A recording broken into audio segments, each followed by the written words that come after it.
Bonjour à tous et bienvenue sur la chronique logement de la DIL 31. Avec l'interdiction progressive de louer des logements énergivores, certains bailleurs choisissent de se séparer de leurs biens.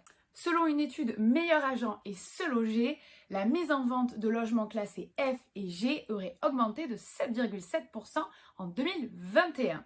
Alors, vous souhaitez investir dans un logement énergivore? Voici quelques conseils.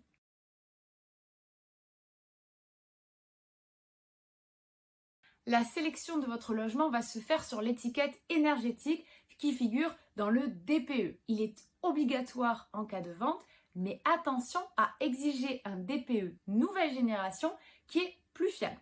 Avec ces nouvelles méthodes de calcul, le nouveau DPE peut, pour un même logement, aboutir à une étiquette énergétique plus basse.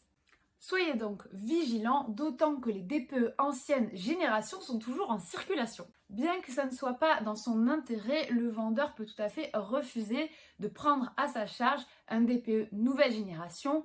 Il s'agira donc de le prendre à vos frais et compter environ 250 €.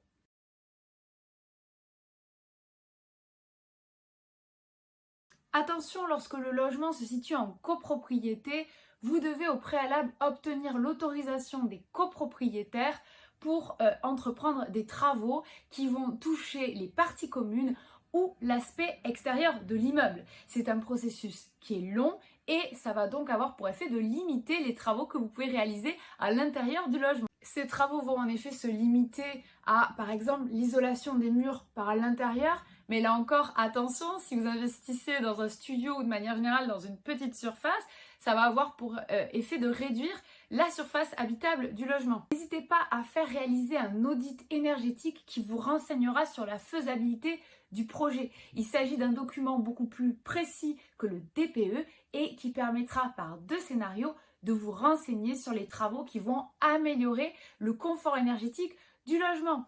Et sachez qu'avec les aides de la région Occitanie, il ne vous revient qu'à 90 €.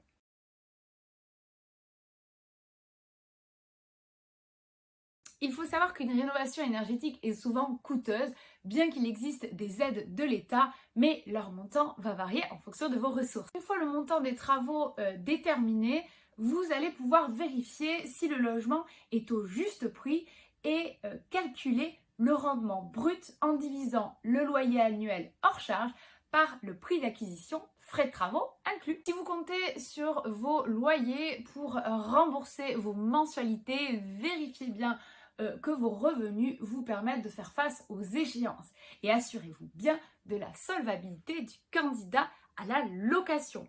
Bien évidemment, si vous avez un tel projet, n'hésitez pas à consulter votre ADIL. Je le rappelle, tous nos conseils sont neutres et gratuits. Alors à très vite!